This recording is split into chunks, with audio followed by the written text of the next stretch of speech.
기독교의 교회들 안에는 1년에 여러 가지 절기들이 있습니다. 여러분들이 잘 아시는 것처럼 그 중에서 가장 중요한 절기는 단연코 성탄절 그리고 부활절이죠. 이렇게 성탄을 준비하는 기간, 성탄절 앞에 있는 그 기간들을 우리는 대림절 혹 대강절이라 이야기하며 우리 아기 예수 오심을 기뻐하고 준비하는 시간들이 있습니다. 그리고 이제 다가올 부활절, 그 부활절 앞서 40일을 우리는 사순절이라 이야기하며 예수님의 십자가 사건과 함께 그 부활을 기다리게 됩니다. 우리는 이미 지난 수요일 제수요일이라 이야기하여 그때부터 벌써 우리는 사순절 기간을 살고 있습니다. 이 사순절 기간 동안에 초대교회는 예수님이 십자가에 죽으시고 다시 부활하심을 기억하고 거룩하게 보낼 것을 가르쳐 왔습니다. 그리고 또한 십자가의 고난에 함께하는 그 의미로 성도 자신들의 그 죄를 고백하고 그 죄에 대한 참회함도 잊지 말라고 이 40일 동안 그렇게 겸손하게 거룩하게 보낼 것들을 또 권면해 오기도 했습니다. 이 가르침과 권면은 2000년이 지난 지금도 우리에게 동일할 줄로 믿습니다. 이제 오늘이 그 사순절 첫 번째 주일입니다. 매년 돌아오는, 그래서 너무 익숙한 이야기로 들릴 수도 있겠지만 우리 안에 다시 한번 예수의 이야기, 그 십자가의 의미와 고난을 되새기는 오늘 하루가 되기를 소망합니다. 그리고 기대하기는 이 사순절 기간 동안 우리 예수를 향한 감사와 또 나를 살리신 하나님의 그 사랑이 뜨거워지는 그 복됨이 오늘 이 하루 또 이 사순절 기간 동안 가득하여지기를 기대하고 소망합니다. 먼저 우리 예수의 이야기, 복음을 나누며 오늘 이 말씀을 전하려고 합니다. 우리에게는 이 복된 소리가 들려져야 합니다. 우리에게는 이 이야기가, 이 복음이 가장 값지게 생각되어져야 합니다. 물론 이것은 우리가 마음대로 할 수 있는 그런 편한 일들이 아니고 은혜에 이어서 우리가 그 은혜를 누릴 수 있도록 겸손한 마음으로 기도는 하여야 할 것입니다. 이 은혜는 누군가에게 받은 값없는 공짜 선물이라는 의미입니다. 우리가 예수의 십자가 죽음으로 얻은 이 구원의 선물, 이 영생을 그래서 우리는 은혜라고 이야기합니다. 우리가 그 구원, 우리 안에 차고 넘치는 그 영생이 우리의 수고나 우리의 노력이나 그 얼마의 값을 치름으로 받은 것이 아니라 온전히 주가 공짜로 주신 선물, 은혜를 우리는 구원, 영생이라 이야기합니다. 지금 우리는 누구도 알지 못합니다. 우리는 죽음을 알지 못합니다. 내가 죽을 것이라 말하기도 싫고 나의 죽음을 인정하는 것, 이것은 더더욱 못합니다. 그래서 오늘 죽을 정말 우리 가까이에 있는 그 죽음과 구원과 영생을 우리는 도무지 알지 못하지요. 죽음의 그 사선을 넘어보고도 죽음을 오락가락하지만 이 사실을 인정하거나 받아들이는 것은 쉬운 일이 아닙니다. 누군가 자신의 가족을 잃고 슬퍼하는 어떠한 분의 말씀입니다. 자신의 가족, 자신의 가장 친한 식구가 아프다는 그 사실들을 알았습니다. 그러나 나의 가족이 이렇게 생명을 잃어버릴 줄은 몰랐다 이야기합니다. 아픈 줄은 알았겠지요. 그러나 우리 바로 곁에 숨쉬고 있는 그 죽음이 우리 인생에 다가올 줄은 몰랐다는 이야기입니다. 저도 그랬습니다. 그렇게 아프고 이제 생명을 잃어버린다고 하여도 그 의사들도 그 주변에 누구도 의심하지 않은, 전혀 문제가 되지 않은 그러한 저였습니다. 그러한 저에게도 내가 이제 죽겠구나, 내가 이제 눈만 감으면 다시 일어날 수 없겠구나, 정말 웃기는 이야기지만 한 번도 그런 생각을 하지 않았습니다. 하지 못했습니다. 그래서 우리는 이 구원의 선물, 이 영생을 우리는 저기 멀리 다른 나라의 이야기로 여깁니다. 그래서 우리는 누구도 죽음을, 그 영생을 알지 못하고 생각하지 않으며 살아갑니다. 간답니다. 그러나 이 죽음의 길, 죽어서 맞이하게 될 이 갈릴길 앞에 서지 않을 사람은, 인간은 그 역사상 지금까지 앞으로도 아무도 없답니다. 나의 죽음도 이제 깊이 묵상할 수 있는 그런 복된 사순절 되기를 주의 이름으로 축복합니다. 그런데 여기에 큰 문제가 하나 있답니다.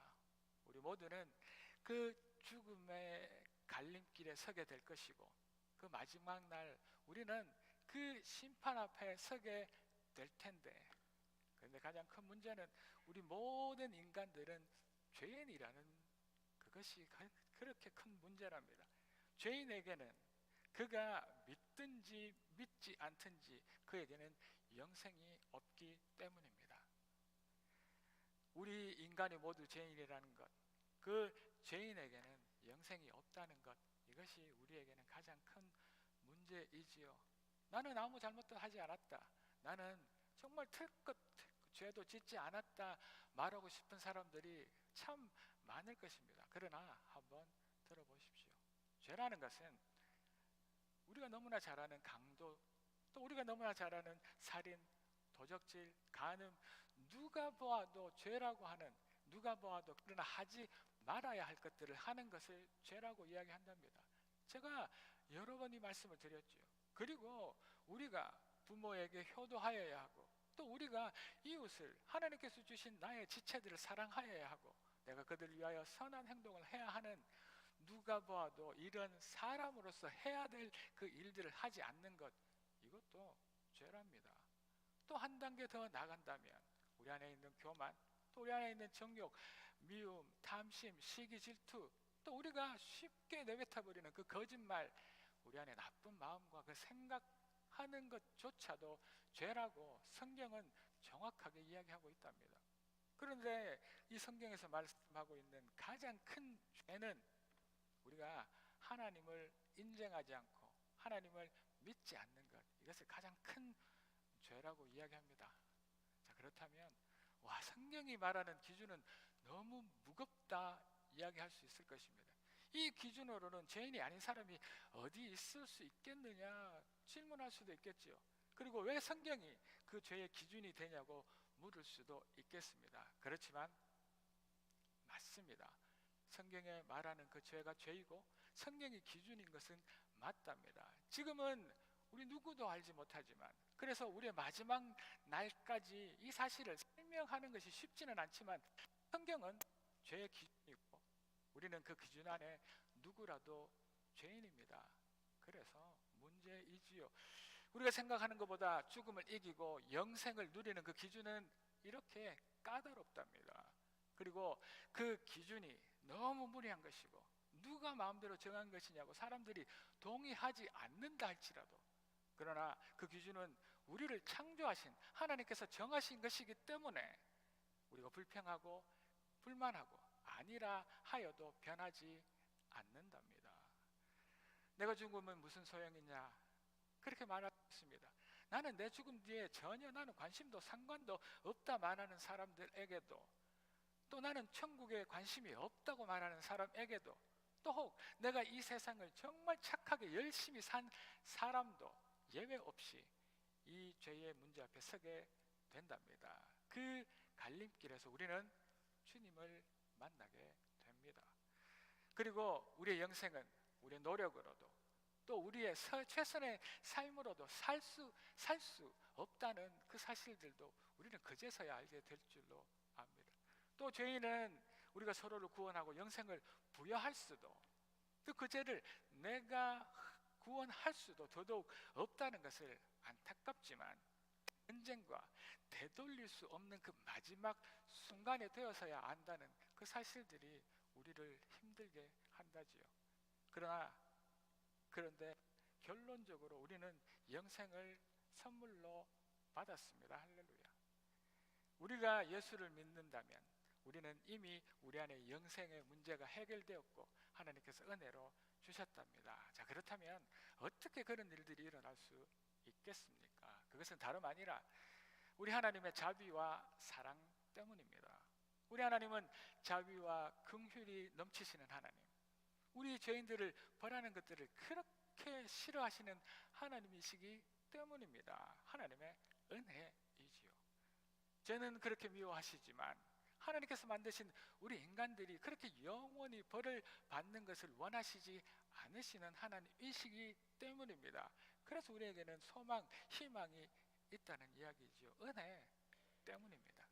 이런 하나님 안에서 우리를 사랑으로 살리신 그 하나님의 그 사랑과 죄를 미워하시고 죄를 벌하셔야 하는 하나님의 그 정의가 하나님 안에서 만나게 되지요. 이 인간들을 살리시고 싶고 또 이 죄를 벌하셔야 하는 하나님의 그 갈등이 하나님 안에서 항상 부딪히고 있답니다.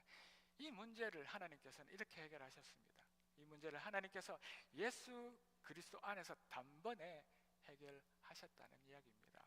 우리가 너무나 잘 아는 예수 그리스도의 그 십자가의 그 사건으로 하나님은 이 갈등의 문제를 해결하셨습니다. 공의와 그 사랑의 문제 말입니다. 이제 예수님은 전혀 죄가 없으신 하나님이시지만 그러나 죽을 수 있는 인간으로 오셔야 하는 이유가 여기에 있습니다. 우리가 지은 죄의 값을 대신 십자가에서 죽으시고 다 해결하시기 위해 죽을 수 있는 그 고통 당할 수 있는 인간이 되셔야 했었습니다.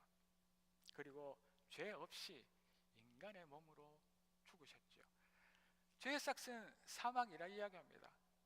그 이야기는 죄가 있으면 그 결과로 죽을 수밖에 없다는 결론적인 이야기이지요. 그런데 전혀 죄가 없는 예수라는 인간이 죽는다는 것은 전혀 다른 모순의 이야기입니다.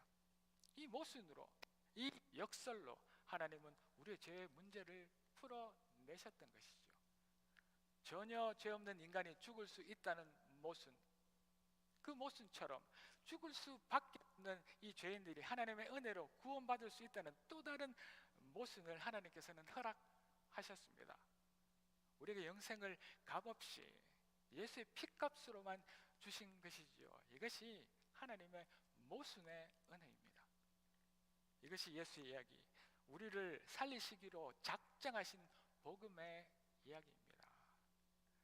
우리의 그 수많은 죄를 위해 십자가에 선 예수, 그 예수의 죽음으로 우리는 영생의 그 은혜를 값없이 누릴 수 있다는 말씀입니다.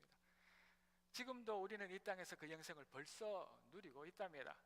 하나님이 이 영생을 허락해 주셨고 그 사실을 사탄 마귀도 알고 있어서 우리의 영생을 이 땅에 누리는 것을 그렇게 방해하고 있지만 그러나 정작 받은 우리는 알지 못하고 모르는 정말 가슴 아픈 이야기, 그 이야기가 오늘 전해지는 예수의 십자가의 사건이랍니다. 그렇게 멀리 내쳐놓고 있는 그 복음의 이야기이죠. 이 복음의 이야기를 깊이 묵상하는 그 시간이 우리에게 매년 주어진 이 사순절의 시간이 될 수 있기를 주의 이름으로 축복합니다. 정말 값없이 이 40일을 사용하심으로 말미암아 내 옆에 지금도 죽음이 존재하고 있고 그러나 내 옆에 하나님의 그 은혜로 우리에게 놀라운 구원의 복음의 역사가 이루어지고 있다는 그 사실들을 날마다 체험하는 복된 사순절 되시기를 주의 이름으로 축복합니다. 자, 이제 복음의 이야기 중 거의 마지막 순간을 이야기하고 있는 이 본문으로 돌아가기를 원합니다. 본문 32절에서 34절의 말씀입니다. 또 다른 두 행악자도 사형을 받게 되어 예수와 함께 끌려가니라. 해골이라 하는 곳에 이르러 거기서 예수를 십자가에 못 박고 두 행악자도 그렇게 하니 하나는 우편에 또 하나는 좌편에 있더라.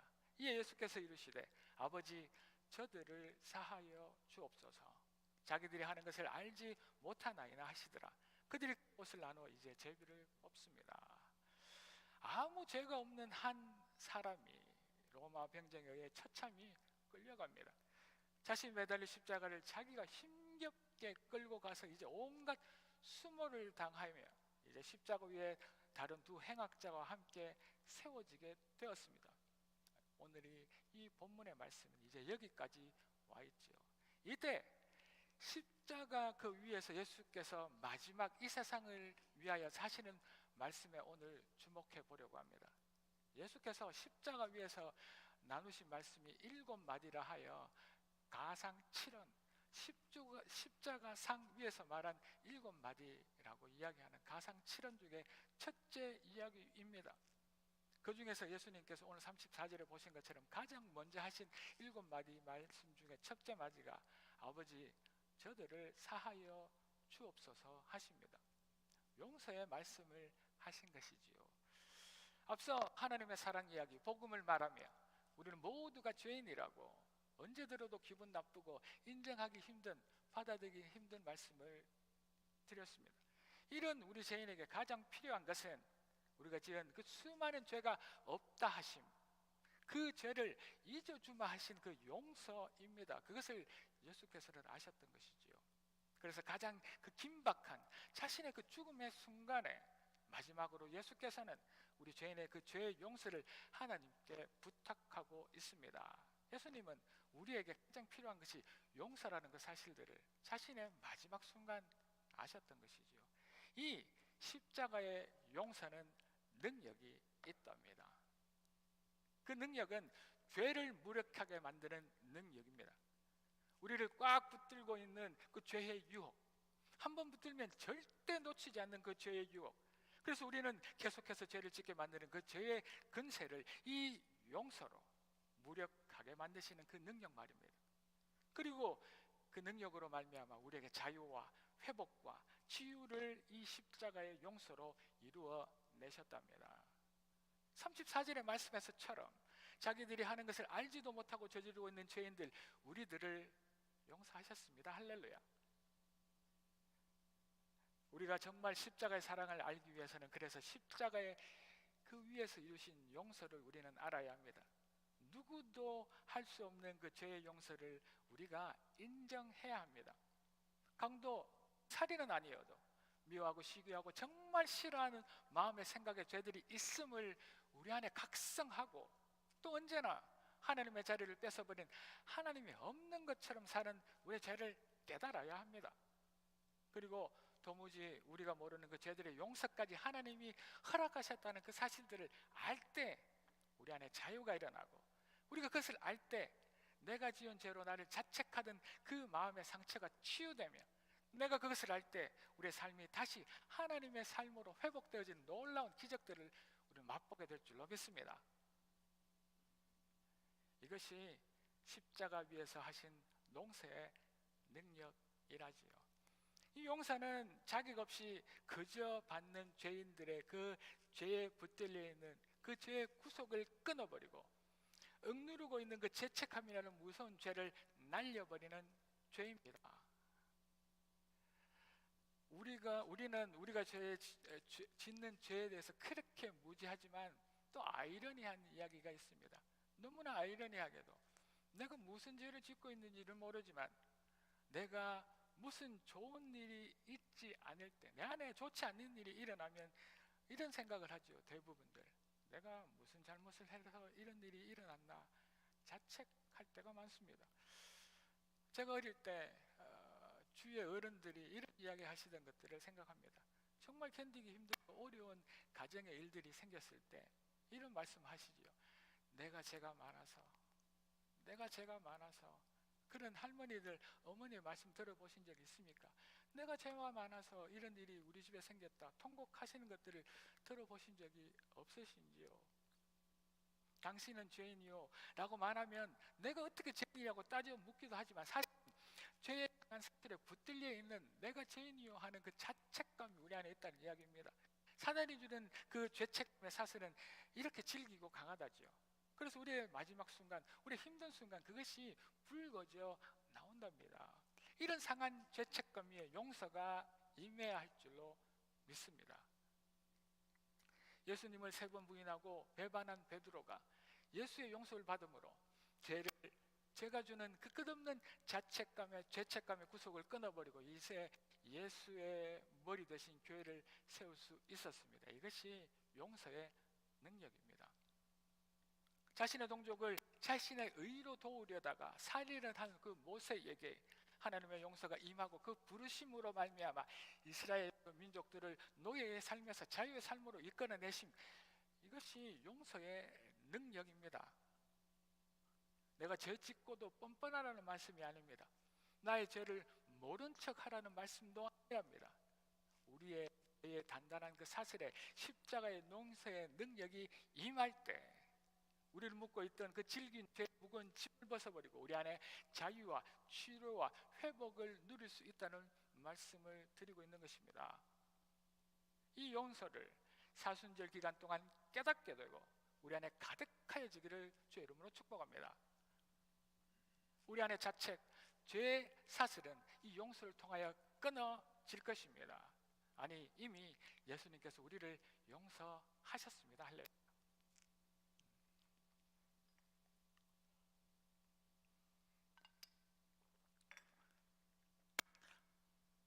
가브리엘 카르케스라는 작가가 있습니다. 이 사람은 노벨상을 받았습니다.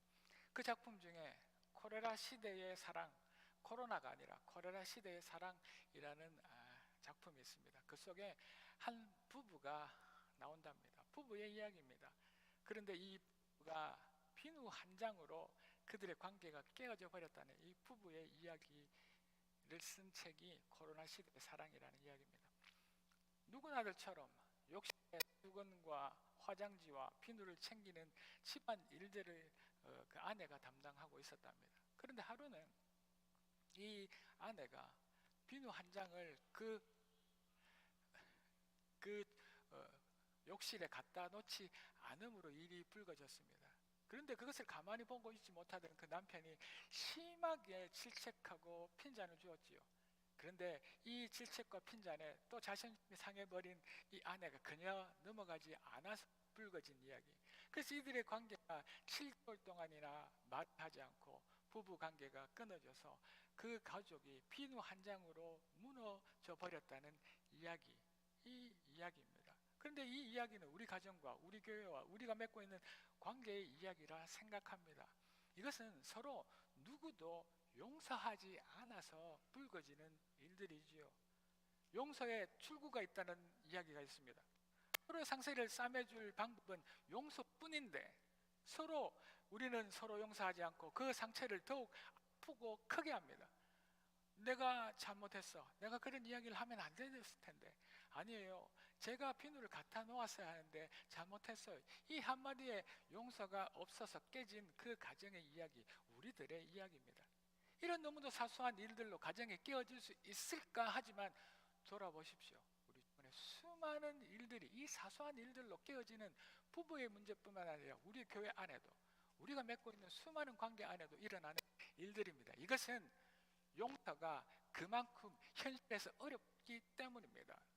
우리 일상을 보아도 우리가 서로 간에 깊은 고백, 내가 먼저 손을 내밀어 잘못을 인정하지 못해서입니다. 나의 자존심이 그 상처를 더욱 크게 만들기 때문이지요. 이 용서가 어렵고 끝내 하지 못하는 이유는 이 용서에는 희생이 따르기 때문입니다. 내가 먼저 나를 포기하는 그 희생이 필요한 것이 용서이기 때문이지요. 십자가의 용서는 능력이 있다 했습니다. 그런데 그 능력은 희생으로부터 나오기 때문이죠. 오늘 본문 35절에서 37절을 보도록 하겠습니다. 백성은 서서 구경하는데 관리들은 비웃어 이르되 저가 남을 구원하였으니 만일 하나님이 택하신 자 그리스도이면 자신도 구원할지어다 하고 군인들도 희롱하면서 나와서 이제 신 포도주를 주며 내가 만일 유대인의 왕이면 네가 너를 구원하라 핀잔 줍니다. 누군가가 내가 잘못도 하지 않았는데 이렇게 나를 비웃고 조롱하며 나를 십자가에 세우고 네가 잘못했으니 네가 책임지라고 한다면 우리는 어떻겠습니까? 좀 전에 말씀드린 그 부부처럼 철천지 원수가 되어 더 이상 관계를 하지 않으며 보지 않을 것이지요. 우리에게는 내가 양보하고 그 상황을 회복시킬 용서의 희생이 없기 때문입니다. 그러나 아무 죄도 없는 예수님은 십자가 위에서 이 모든 조롱과 희생을 당하고 계십니다. 그러면서도 이제 아버지께 이들이 짓고 있는 죄를 용서해달라고 간절히 부탁하고 계십니다. 그 이유는 예수에게는 자기를 버릴, 자기를 죽일 희생이 있었고 그래서 자신을 죽인 죄인들을 용서할 수 있었답니다. 이것이 용서의 능력이죠. 50대 50으로 팽팽하게 맞설 것이 아니라 누군가가 51대 49로 그 팽팽한 자존심의 그 균형을 깨는 희생이 우리 안에 있어야 할 줄로 믿습니다.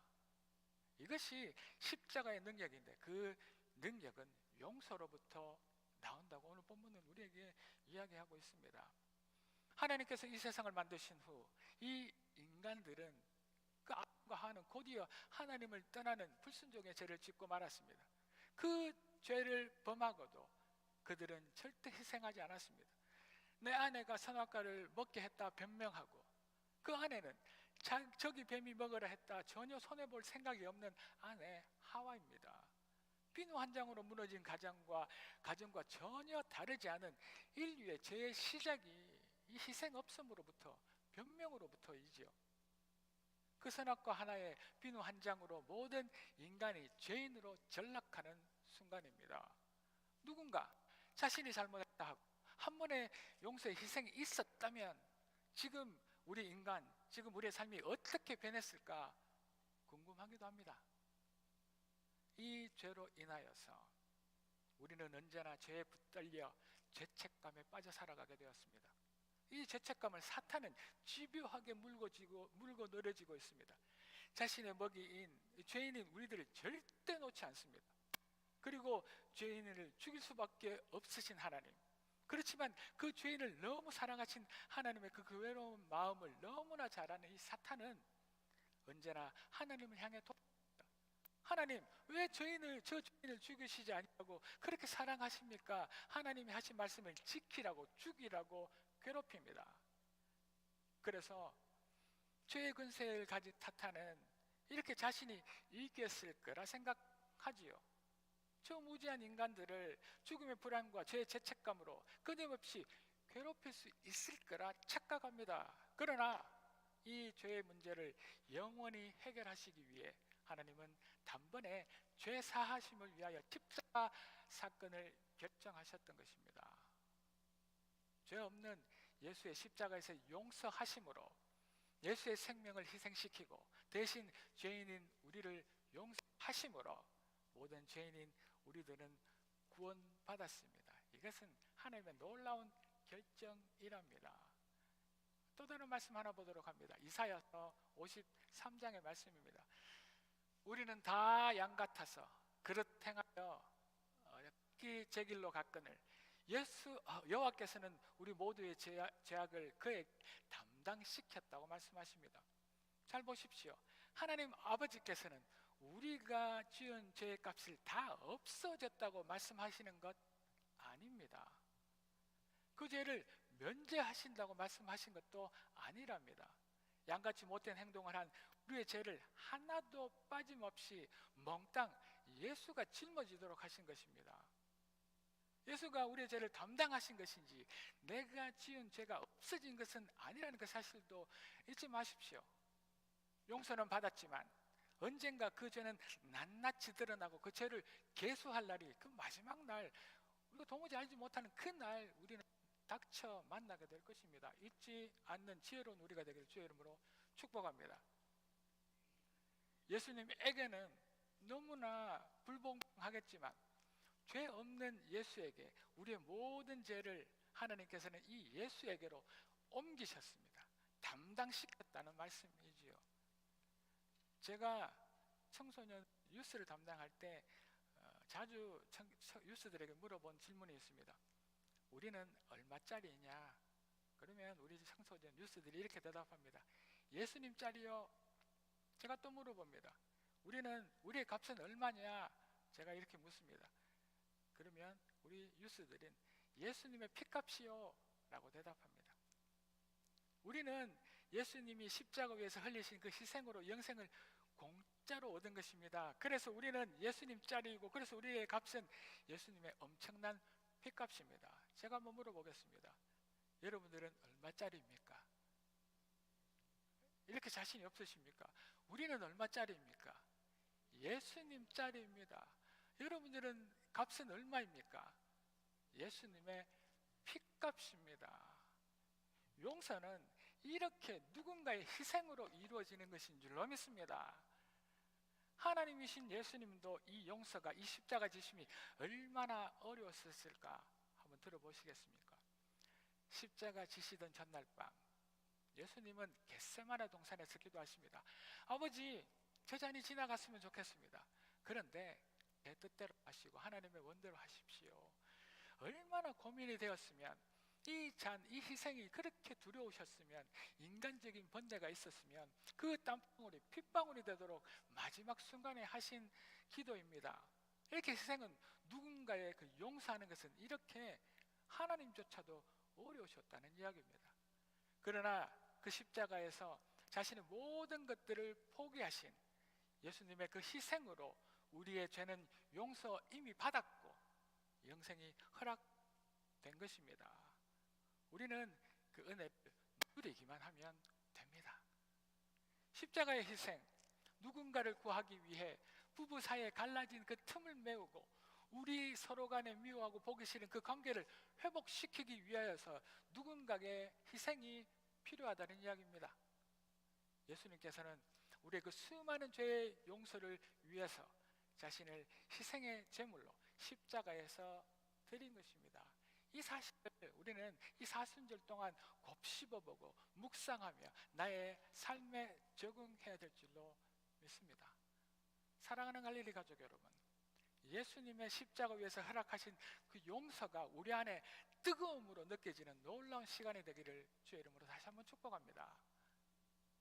용서의 능력이 우리의 죄된 마음에 임하여서 나를 끝없이 붙들고 있는 죄책감, 내 안에 낙심과 불안과 불편함이 그 힘을 잃어버리는 놀라운 일들이 우리 안에 이 사순절 기간 동안 우리 인생 가운데 차고 넘치기를 소망합니다.